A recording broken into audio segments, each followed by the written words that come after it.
Hi, welcome to my channel. Today we are going to learn Science of Class 7, Chapter 2, Nutrition in Animals.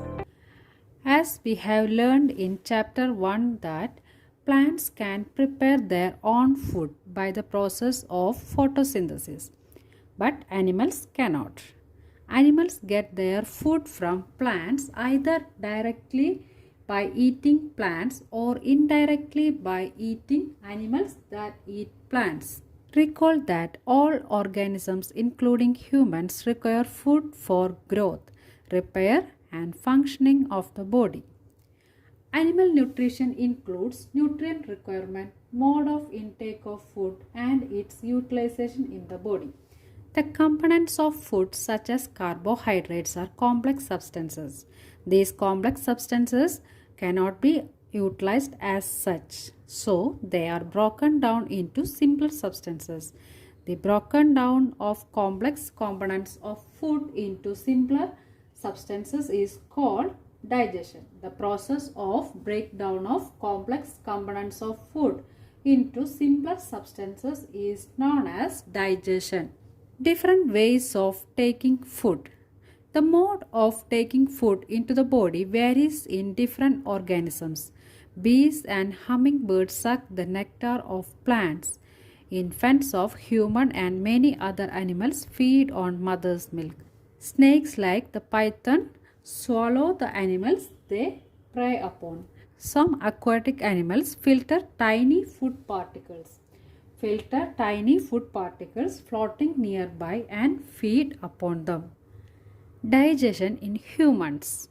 We take in food through the mouth, digest and utilize it. The unused parts of the food are defecated. Have you ever wondered what happens to the food inside the body?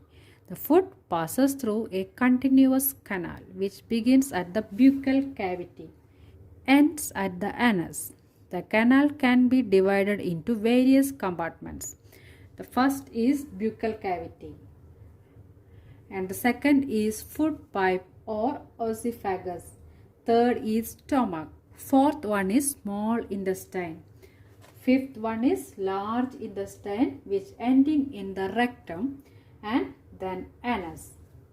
These parts together form the alimentary canal or the digestive tract. The food components gradually get digested as food travels through the various compartments. The inner walls of the stomach and the small intestine and the various glands associated with the canal, such as salivary glands, liver and pancreas, secrete digestive juices. The digestive juices convert complex substances of food into simpler ones. The digestive tract and the associated glands together constitute the digestive system.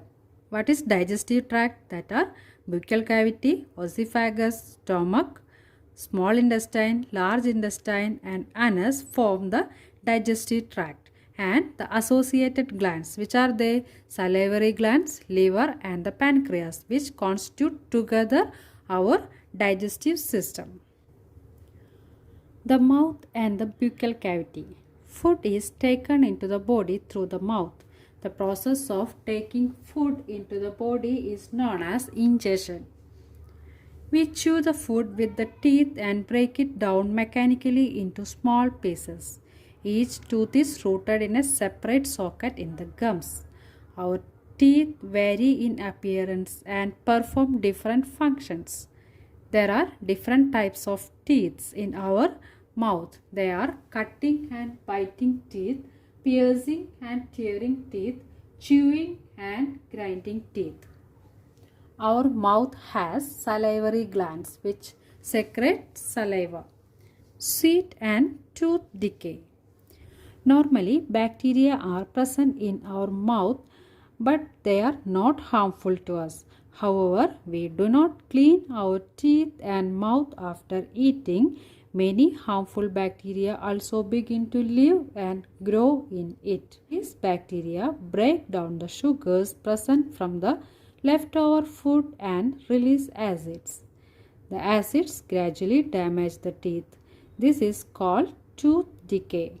Do you know the action of saliva in food? Here is an activity. Take two test tubes, label them A and B. In test tube A, put 1 teaspoon of boiled rice, and in test tube B, keep 1 teaspoon of boiled rice after chewing it for 3 to 5 minutes. Add 3 to 4 ml of water in both test tubes. Now pour 2-3 drops of iodine solution in each test tube. What happens? The color changes. The saliva breaks down the starch into sugars. The saliva breaks down the starch into sugars. The tongue is a fleshy muscular organ attached at the back to the floor of the buccal cavity. It is free at the front and can be moved in all directions. We use our tongue for talking. Besides, it mixes saliva with food during chewing and helps in swallowing the food. This is the end of part 1 of nutrition in animals.